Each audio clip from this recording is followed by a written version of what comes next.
Undercover boss buys a phone at his tech store. Stops cold. When a customer's argument erupts, you don't know it's broken until you pretend to be a customer. The thought echoed in Grant Meyer's mind as he stepped out of his car, wearing jeans, as a faded hoodie, and a baseball cap that shadowed most of his face. He looked nothing like the founder and CEO of Voltage Mobile, one of the fastest growing tech retail chains in the country. $1 billion valuation, media praise, sleek commercials, but Grant didn't feel proud. Not lately. It had been 5 years since he'd walked into one of his stores without a camera crew, without shaking hands or cutting ribbons. He wanted the truth now. The real day-to-day. No filters. No fake smiles. Just the customer experience. The glass doors of store 104 in Denver slid open. The clean Voltage blue walls. The shimmer of display phones. The subtle scent of new tech familiar. But something felt off. A tension in the air. Not just the overworked buzz of retail, but something heavier, emotional. He strolled casually toward the phone wall, pretending to browse. Employees glanced, but didn't recognize him. Good. That meant the disguise worked. He picked up a phone. Mid-range model. Solid design. He turned it in his hand. Listening. Then it happened. A voice's harp. Frustrated cut through the hum of the store. A customer's voice, and another voice answered, back defensive. Tired. Cracking with restraint. People turned to look. Grant froze. Something told him this wasn't just a bad day. It was the beginning of something he had missed for far too long. The argument escalated like a fuse running toward dynamite. Grant stood still, holding the phone in his hand like it was made of glass. Every customer in the store was suddenly watching the same scene unfold. A young woman in a Voltage Polo employee badge dangling from a lanyard standing her ground behind the service counter. Across from her, a red-faced man jabbed his finger at a broken phone and shouted accusations. "You sold me garbage." The customer barked. "This is the third time this thing's frozen up.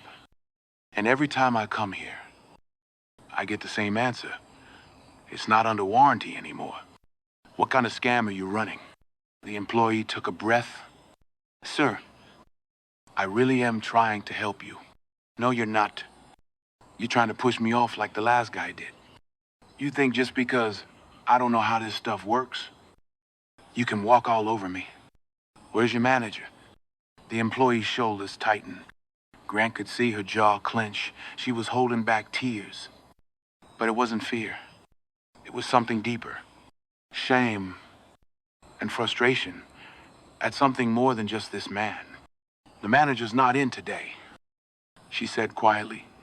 "But I am empowered to help with returns within policy. Outside of that, I can only escalate a claim, not override." "Oh, forget it. You know what? You're just another corporate robot. I'll blast this place online so hard it'll tank your Google rating." He stormed out. The automatic doors hissing closed behind him like an exclamation point. Silence lingered. The employee didn't move right away. She lowered her eyes to the counter, one hand still resting on the now cracked case of the man's phone. She exhaled slowly, shaky. Another employee approached her and placed a hand gently on her shoulder. "You okay?" the other whispered. The first one nodded, but her voice broke slightly. "I'm just tired. Jess, it's like they don't train us for real people anymore. It's all numbers and policies now." Grant heard that, every word of it, and something in him twisted. He waited until she walked to the back room, then approached the counter as if nothing had happened. The second employee just greeted him with a forced smile. "Need help with the phone today?" "Just browsing." Grant said, "Looks like your coworker had a rough time." Jess gave a tight laugh. "Yeah, that's kind of every day lately." That was Madison. "Honestly, She holds this store together, trains the new hires, picks up shifts when corporate cuts our hours. If anyone deserves better, it's her. Grant pretended to nod absently, but his mind was reeling. He didn't know this Madison, but she knew him. In a way, or at least what he'd allowed his company to become. Corporate, she'd said, not people, not leaders, just a machine. He realized he had heard something even more important than the customer's anger. He had heard what it felt like to work for his company. And if this was what she said out loud, what was she still keeping inside? If stories like this move you, I consider subscribing. There's more truth behind the counter than most of us ever see. Grant didn't leave the store that day. Not right away. He pretended to keep shopping, asking simple questions. Nothing too revealing, just enough to justify staying on the floor. But behind every word, he was tracking Madison, watching how she re-entered the workspace. The shoulders squared even though the weight of the last customer hadn't lifted. She moved with precision. She didn't cut corners. She offered help to others without being asked. And when no one was looking, she wiped down the display tables. Things most managers wouldn't even notice. She didn't just work here. She carried this place. He needed to know more. Later that night, still dressed in disguise, Grant sat in his rental car just down the block. Laptop open. VPN connected. He pulled up the store's internal HR records. A benefit of being the CEO. Unlimited access. Though he hadn't used it in years. Not like this. He typed, Madison Rhodes, store 104. The file opened, and what he found made the knot in his chest tighten.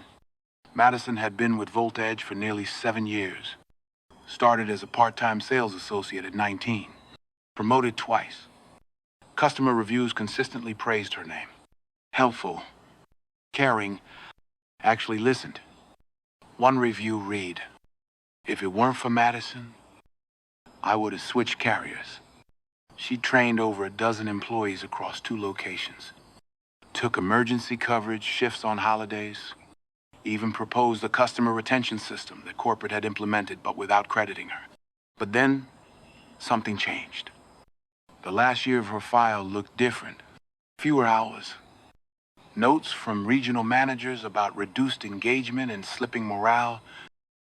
One even flagged her as emotionally reactive, citing a single complaint from a customer, the same man who'd stormed out earlier. No raise in over 18 months. No bonus. No advancement.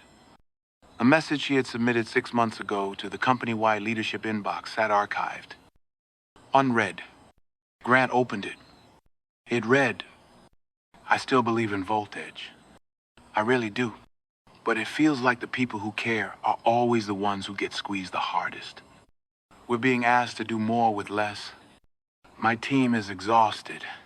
I'm exhausted. I just want someone up top to notice before the good ones start walking away. Please, if anyone's listening, no reply had been sent. Just a green check mark. Received. Grant closed the laptop and leaned back. Heart pounding not from fear, but shame. He remembered when the leadership inbox was his idea. A direct line from the field to the top. But now, it was filtered through assistants and algorithms, and he hadn't just missed her voice. He buried it under policy and growth charts. Tomorrow, he would return to the store. Not as the CEO. Not yet. But as a man chasing the truth. Madison Rhodes wasn't just another retail worker. She was once the heart of his company. And somehow, he'd let her slip through the cracks. The next morning, Grant showed up before the store opened. Still undercover. Still just a customer. He waited outside in the parking lot as the sun crept over the city skyline, watching from his car as the employees arrived one by one. Madison came last, coffee in hand. Eyes tired, but not defeated. She gave a quiet nod to her coworker, unlocked the doors, and flipped the closed sign to open soon. At exactly 9 o'clock M. Grant walked back in. Madison was at the same counter. He approached slowly, holding the same mid-range phone he'd pretended to consider the day before. "You're back," she said, giving a polite smile. "Have any questions about the phone?" Grant hesitated. "Actually, yeah. A few. Mind if we talk somewhere private?" She blinked. "Cow just now. We usually don't take customers off the floor." "I'm not just a customer," he said quietly. "Not really." Her eyes narrowed. Grant looked around, made sure no one else was within earshot, and then pulled off his cap. He met her gaze with his full face. It took her a second. Then her lips parted, and her eyes widened, recognition hitting like a wave. "What, you're Grand Mayor?" CEO. Madison stepped back slightly, her expression flickering between shock and something colder. Not awe, not intimidation, guarded betrayal. "You were here yesterday. You watched that happen?" "I did." "Why?" Her voice cracked, like she already knew the answer but couldn't believe it. "To spy on us." "No." He said, "To understand what I stopped seeing." She folded her arms. "On the wall going up fast.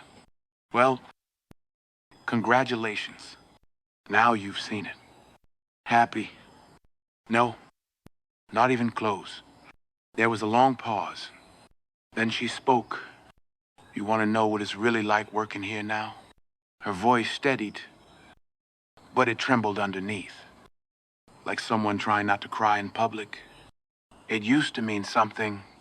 We used to matter, not just to customers, but to corporate, to you." She looked him dead in the eyes. "I stayed because I believed in what you built. I defended this company when others quit. I went the extra mile. And what did I get? Less hours. No support. And no backup when men like that customer scream in my face. I wrote in. I begged someone to care. You didn't even answer. I never saw your message." "Exactly," she whispered. "That's the problem. You created a system where we're invisible." Grant's heart thudded. Not from anger, from guilt. Deep, posing guilt. She wasn't yelling. That hurt more. "I'm sorry, Madison. I didn't know. And that's on me." She didn't nod, didn't soften. She just looked at him like a stranger who'd once meant something. Then she turned away and began logging into the register, brushing past him like nothing had happened. And for the first time in years, Grant felt what it meant to lose the respect of someone who once believed in you. If you've ever felt invisible at work, this story's for you. Follow for stories that give people like Madison a voice. Grant sat in the back corner of a local coffee shop hours later, staring into a cold mug he hadn't touched. The hum of conversation and clinking mugs faded beneath the weight of everything Madison had said. Her words kept echoing not just in his head, but deeper, in the place he hadn't let himself feel in years. You created a system where we're invisible. He hadn't come here to feel like the villain, but maybe that's what he'd become without even realizing it. Voltage had started in a rented garage with 3 employees, all of whom he knew by name. They celebrated birthdays, pulled late nights together, joked about how they'd change the world, one phone at a time. He used to walk the floor of every new store opening, shaking hands, learning stories. He believed that treating people with dignity was the advantage in a cold, fast-moving industry. Somewhere along the way, that version of him disappeared. He pulled out his laptop and scrolled through more employee inbox messages. Hundreds, most unopened, many pleading I'm burned out. We're short-staffed again. Please come visit. Not one reached him. His assistants had once said the leadership inbox was handled. That was the word they used. Handled. He'd believe them, because it was easier to chase growth metrics and forget the small voices beneath them. But Madison's voice wasn't small. It was thunder trapped behind corporate silence. He opened her file again. I reading every line now like it was a confession. The policy updates he'd signed cutting bonus eligibility, removing manager overtime, shifting performance reviews to quarterly. Those weren't just budget changes. They were pressure points, and he had applied them without seeing who would feel them first. Madison. Loyal, overworked, unrecognized, and now broken-hearted in a job she once loved. This wasn't about one customer meltdown. This was about culture. A culture he had created, then abandoned. The worst part, he hadn't meant to hurt anyone. He thought by stepping back, hiring smart executives, I'm trusting the system. He was doing what good CEOs did letting a business scale. But businesses don't scale without people. And people break when you stop seeing them. He closed his laptop, staring out the window. Madison's face hovered in his minder-guarded eyes. Erkia disappointment. That moment when she turned away, like he wasn't worth her time anymore. He hadn't felt that kind of shame since the day he watched his father walk out when he was 9. Back then, he promised himself he'd never make people feel small, the way his dad made him feel. But maybe he had, just with a better wardrobe and a shinier job title. This wasn't about fixing Madison. This was about fixing himself. Because if one employee like her could fall through the cracks, how many others were silently drowning? He had to make this right. And not with a speech, with action. If you've ever been blindsided by your own reflection, hit follow. These stories dig deeper than success. They dig into what success costs. The next morning, Grant didn't wear a disguise. He walked into store 104 in a blazer and jeans. No cámaras. No press. No entourage. Just a man with a purpose. A man who'd realized how far he'd strayed from the values that built his company, and who knew he couldn't fix it from a boardroom. The bell above the door chimed. The team turned to look. Madison was restocking the accessories wall. Her hand paused midair when she saw him. The look on her face wasn't awe. It wasn't fear. It was guarded. The kind people wear after they've learned not to expect much from the people in charge. "Can we talk?" he asked quietly. She glanced toward her coworkers, then nodded. Break room. 5 minutes. Inside, the silence was heavier than the air. She sat across from him, arms crossed, chin lifted like armor. "I owe you a lot more than 5 minutes." Grand said, "But I'll start here." He took out a folder. Inside was a formal letter, his personal apology. Hand-signed, not from PR, not from legal, from him. "I read everything you wrote." He continued, "Your message to leadership, your record, your reviews, you weren't just a good employee. Madison, you were the pulse of this store." She said nothing. I didn't know how far things had fallen.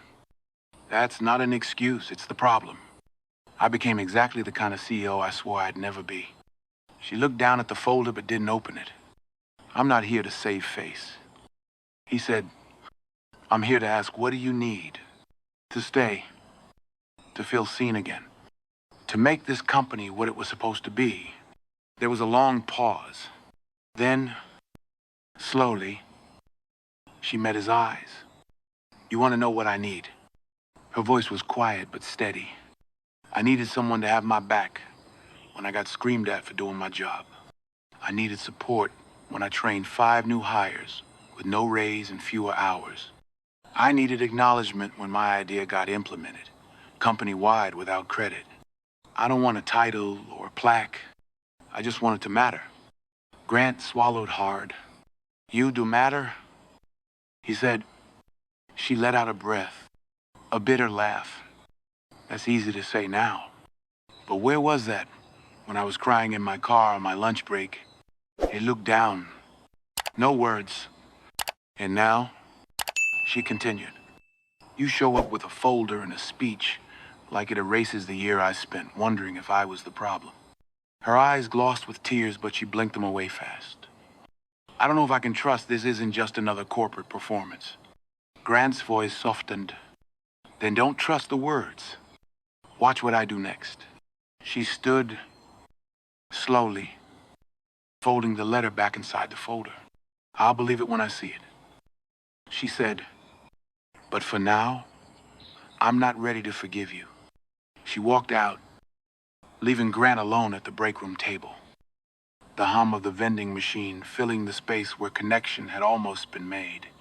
Almost, if you've ever had to choose between your dignity and your paycheck, this story understands.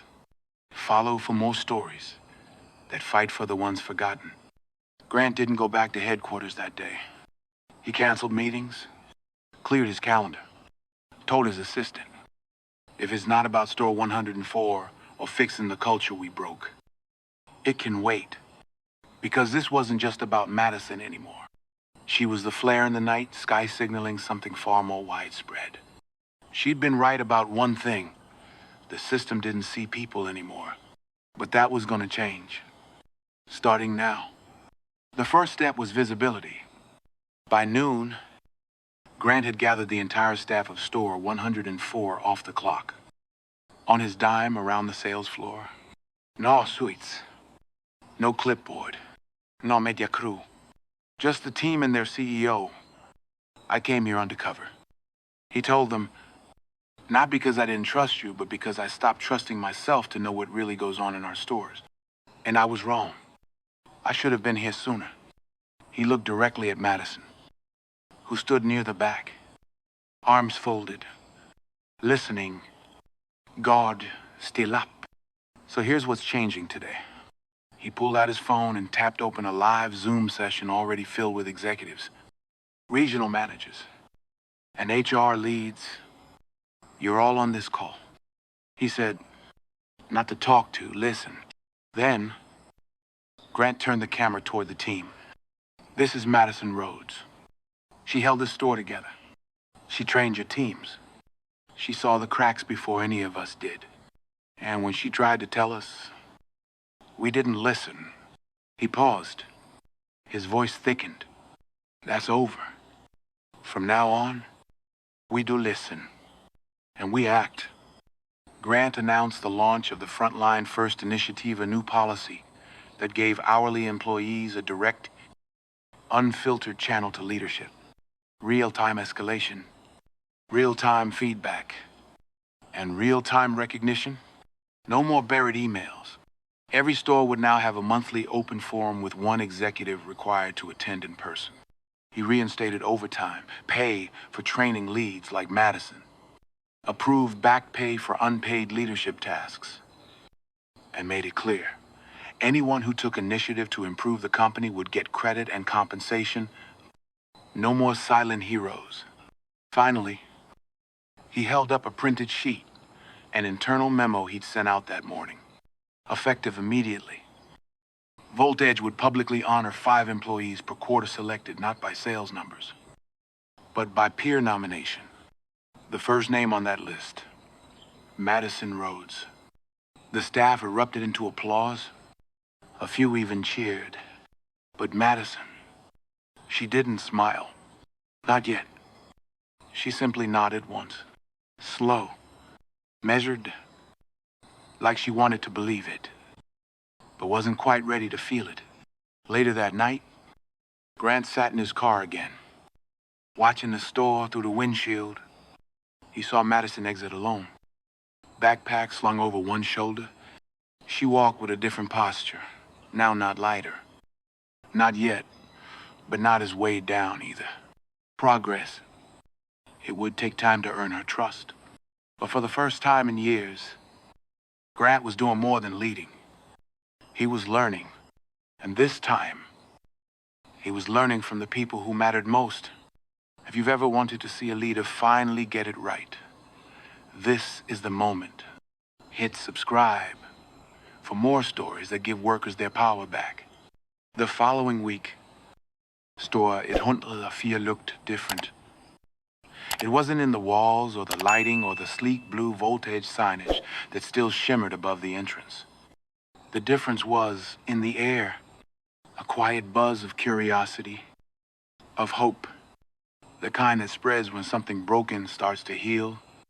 But there was still one thing missing. Madison. She hadn't shown up the day after Grant's speech, or the day after that. HR had approved her time off, request without question. Grant had personally added an anonymous wellness stipend to her paycheck, no conditions. No strings, just acknowledgement that she'd earned more than words. On day 5, she walked back through the door. No fanfare, no announcement, just a quiet return. Her coworker spotted her first. A soft murmur passed over the floor like a gust of wind. She's back. Jess rushed over with a hug, nearly knocking a phone display off the counter. Madison laughed, really laughed. For the first time in weeks, Grant stepped out of the office. His smile was small. Careful. Welcome back, he said. She met his eyes, still watching from the shadows. Nope, he said. Not anymore. He motioned to a side table with coffee and donuts. Just here to listen. And to bring carbs? A small smile cracked her guard. It wasn't forgiveness, but it was something. They sat in the break room later. Just the two of them. This time, no formal letters. No corporate scripts. Just two humans. One who had fallen. One who had been let down. I'm not here to pretend everything's fixed, Grand said. I'm here to ask, what would you build if you had a say? Madison leaned back, arms still crossed, but not as tightly. Honestly, a place where we didn't have to choose between taking care of customers and taking care of ourselves. Where leadership wasn't just a ladder, it was a circle. He nodded slowly. Then let's build that. She didn't say yes, not out loud. But the way she looked at him this time without flinching felt like the start of a second chance. And second chances weren't owed. They were earned. The next day, she returned with a different energy. She restructured the training calendar, took 2 of the newest hires under her wing, brought in her own handwritten notes and old customer case studies, things she'd kept even after she stopped being heard. Because deep down, she'd never stopped caring. The staff followed her lead without question. Because they knew who really carried the store when things got hard. And now, leadership knew it too. By week's end, Madison stood in front of the regional managers during the first Frontline First Forum and said, without anger or apology, I didn't come back to be thanked. I came back to help make this place what we all wanted it to be when we signed up. They listened, because this time they had to. Sometimes the strongest comeback starts with one person saying, I'm not done yet. If that speaks to you, follow for more stories like this one. There was no viral video, no sweeping corporate ad campaign. Just yet, steady change. And that's what made it real. Over the next 2 months, Store 104 transformed not with banners or slogans, but through something much harder to earn, trust. Madison stepped into an official leadership role or not because Grant appointed her from above, but because her team rallied for it from below. They petitioned. They signed her name on the nomination forms with Sharpies and sticky notes. Jess called her Captain Rhodes. It stuck. Grant returned often not as a CEO peeking in, but as a student of his own business. He sat in the break room during lunch shifts, took calls with staff in the back office. When one of the cashiers had a panic attack after a rude customer, Grant was the one who walked her outside, sat with her on the curb, and made sure she got home safe. He didn't need to be everywhere, just present where it mattered. Madison became more than a leader, she became the blueprint. Her feedback was implemented company-wide. A mental health hotline for store employees. Emergency support policies for frontline workers. A monthly hero feature in the company newsletter. Written by peers, not HR. Other store teams started to ask for her by name. Can Madison train us on how she de-escalates customers? Can we use her service recovery guide? Her voice, once lost in the inbox, now echoed through the halls of corporate Debenham. Customers noticed too. One woman came in to upgrade her phone and ended up crying at the register when Madison walked her through a bill she didn't understand. No one's ever explained this to me like I mattered. She whispered. Another customer, an older man, recognized Madison from a viral Reddit thread written by an ex-employee. You're the one who stood up for everyone. Aren't you? She just smiled. I'm part of a team that did sales at store. 104 improved, but that wasn't the biggest win. Turnover dropped, morale rose. And when the next regional meeting rolled around, employees from other stores began bringing their own ideas, not complaint solutions, because they finally believed someone was listening. Grant made sure they were. He changed the structure of quarterly reviews, adding peer feedback and upward reviews, so even top execs were accountable to those below them. He also started a mentorship circle, connecting employees like Madison with newly promoted leaders to ensure the culture stayed rooted in people, not just performance. It wasn't perfect, not overnight, but it was happening. And late one Friday night, after closing, Grant and Madison sat on the curb outside the store, paper coffee cups in hand, legs stretched toward the lot. You ever think, Madison said, that sometimes it takes everything breaking for you to see what matters most? Grant nodded, watching the sky shift from gold to blue. Yeah, he said, and sometimes the person holding it all together was right in front of you the whole time. They didn't need to say more, because they were building it now, together. If you believe real change starts on the ground floor, this story's for you. Follow for more powerful stories of redemption and second chances.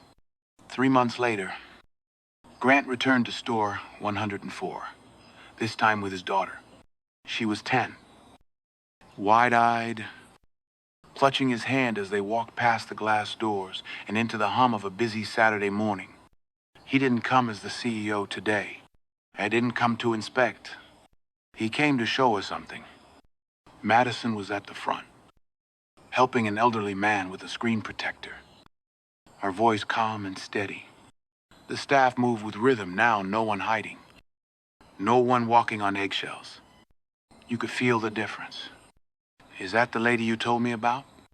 His daughter asked softly. Grant nodded. That's her. Did she forgive you? He paused, watching Madison laugh at a joke the customer made. She didn't have to. He said, she just kept going and let me catch up. Across the store, Madison noticed them. She gave a small wave, genuine. Not formal, not forced. Grant waved back, his eyes stinging for reasons he couldn't fully explain. Not because of guilt anymore, but because of gratitude. A child watched as two people who once stood on opposite sides of a broken system now stood on the same side, repairing it together. She tugged his sleeve. I think you're different now. He smiled. I hope so. And as they walked back out into the daylight, hand in hand, Grant looked over his shoulder one last time at the place that had changed everything. Not just a store, a second chance, a place where people were seen again. It's not the business you build that defines you. It's the people who still believe in it after you fail them and the ones who let you try again.